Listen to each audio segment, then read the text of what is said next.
ខ្ញុំនឹងនិយាយវាម្ដងទៀតអ្នកទាំងអស់គ្នាសមនឹងញ៉ាំតែមីកញ្ចប់ប៉ុណ្ណោះបើអ្នកហ៊ានលួចអាហារម្ដងទៀតខ្ញុំនឹងធ្វើឲ្យអ្នកទាំងអស់គ្នាស្លាប់ភ្លាមដោយសារតែរឿងល្អទាំងអស់នេះនេះគឺជាសត្វត្រឆានមកឲ្យសូមកុំវាយើងអីយើងនឹងមិនស្លាប់ទេផ្ដល់ឲ្យខ្ញុំនៅអាហារបន្ថែមទៀត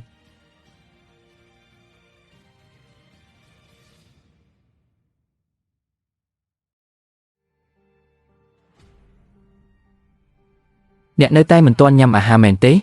បើម៉ាក់មិនញ៉ាំទេម៉ាក់នឹងយកវាមកឲ្យម៉ាក់ញ៉ាំខ្ញុំមិនអីទេយើងអាចទៅលើនេះបាន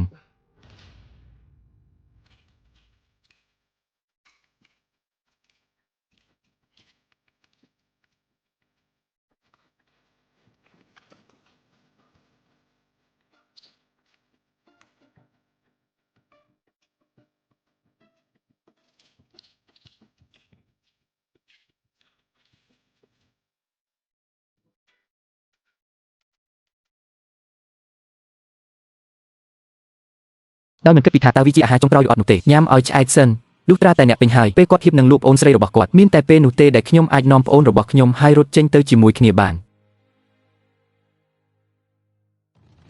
កុំវីខ្ញុំដោយគ្មានអ្នកខ្ញុំមិនវីអ្នកទេ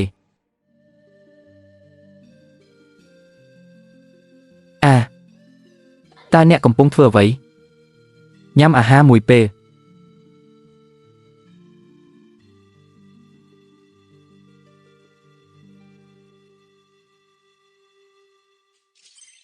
ប្រព័ន្ធនេះបានដឹងថាកូនប្រុសរបស់គាត់គឺស៊ិនឆងបង្កើនភាពស្និទ្ធស្នាលជាមួយម្ចាស់ផ្ទះរង្វាន់10ពិន្ទុដឹងគុណ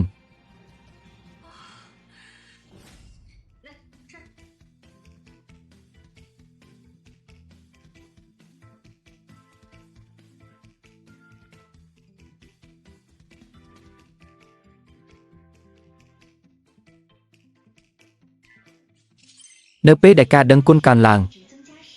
ពួកគេពិតជាគ្រាន់តែជាក្មេងប៉ុណ្ណោះផ្ដល់ឲ្យខ្ញុំនៅអ្វីដែលឆ្ងាញ់ពាក់កណ្ដាលនៃទង្វើអាក្រក់ពីមុនរបស់ម្ចាស់ដើមត្រូវបានបំភ្លេចចោលភ្លាម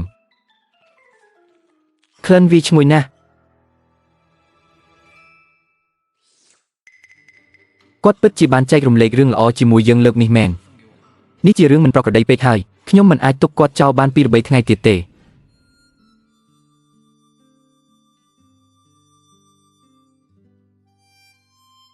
ត្រូវប្រកាសថាមនុស្សគ្រប់គ្នាត្រូវបានគ្រប់ដណ្ដប់ដោយពួយដើម្បីកុំឲ្យពួកគេកើតជំងឺផ្ដាសាយខ្ញុំគ្មានលុយសម្រាប់បង់ថ្លៃព្យាបាលរបស់អ្នកទេ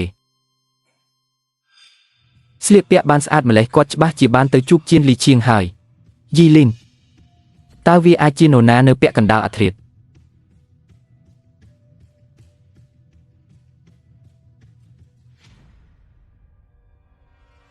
ខ្ញុំនឹងផ្ដល់ឲ្យអ្នក2នាទីអ្នកត្រូវតែបញ្ជូនកូនរបស់អ្នកទៅទីនោះមុនម៉ោង10ព្រឹកឆ្នាំក្រោយ